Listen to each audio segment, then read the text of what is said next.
Hmm. Si vous regardez cette vidéo sur YouTube, ça tombe bien, c'est le sujet.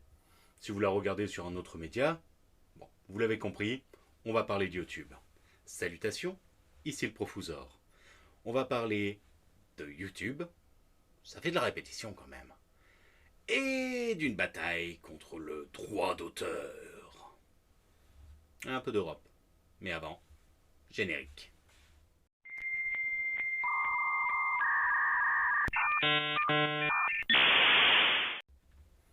Bon, YouTube gagne une bataille sur le droit d'auteur devant la justice européenne. Ouais, ils sont montés jusque là-haut pour battre, avec leur armée d'avocats, le vilain droit d'auteur. On va en parler.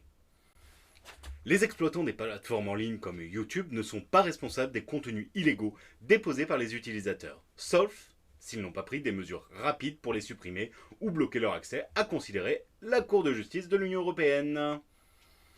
Ouais, en gros, si t'as les moyens de te mettre des bottes, tu peux te le permettre, tu n'es pas responsable.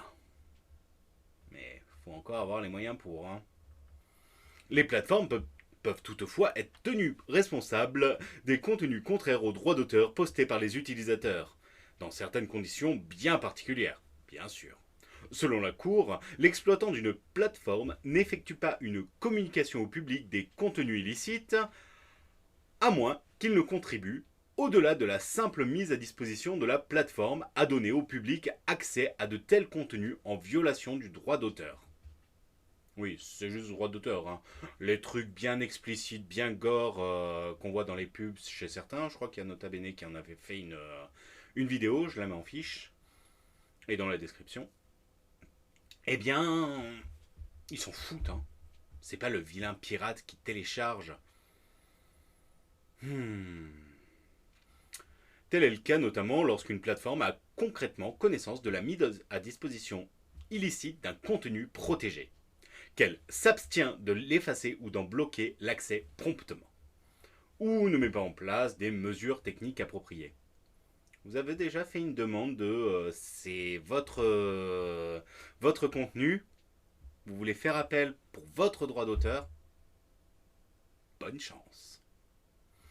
De ce point de vue, YouTube est dans les règles, puisqu'il a mis en place un bouton de notification et un procédé spécial d'alerte pour signaler les contenus illicites, ainsi que des logiciels de reconnaissance de contenu, le célèbre robot Content ID, qui fait criser quand même pas mal de youtubeurs avec ce vilain dollar jaune. Ou carrément la démonétisation complète de l'entière vidéo pour quelques secondes de contenu protégé, ou soi-disant protégé. Il y a eu pas mal d'abus là-dessus. Il apparaît ainsi que cet exploitant a déployé des mesures techniques visant à contrer de manière crédible et efficace les violations du droit d'auteur sur sa plateforme. Je crois pas qu'on vive dans le même monde, hein. Crédible. Mais bon. La plateforme de Google a aussi signé plusieurs accords avec des sociétés de gestion collective des droits d'auteur.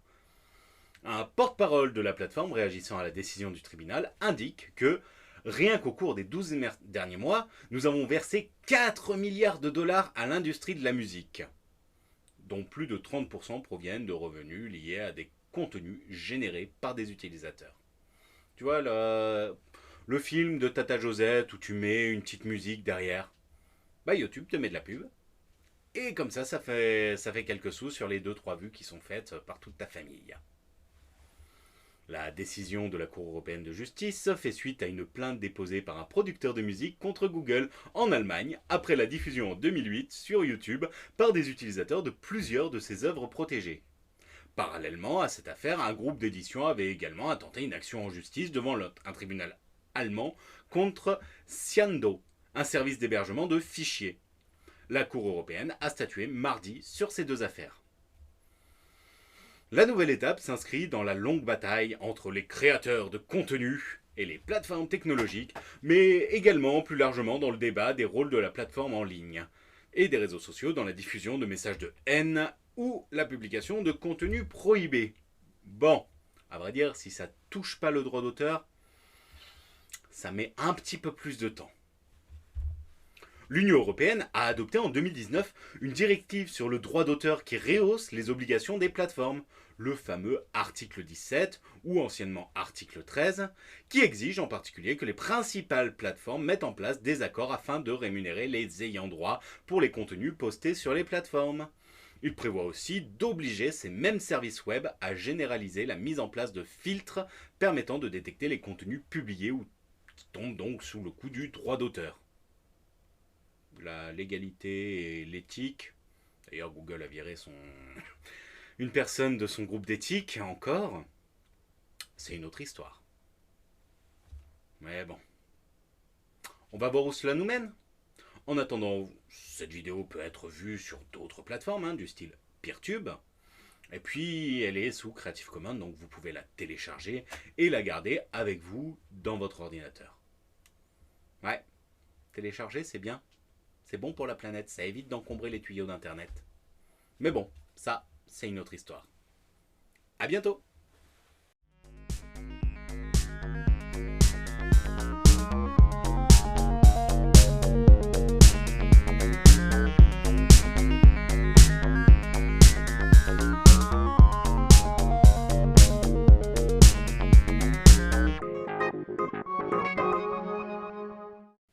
On recommence. 4e prise.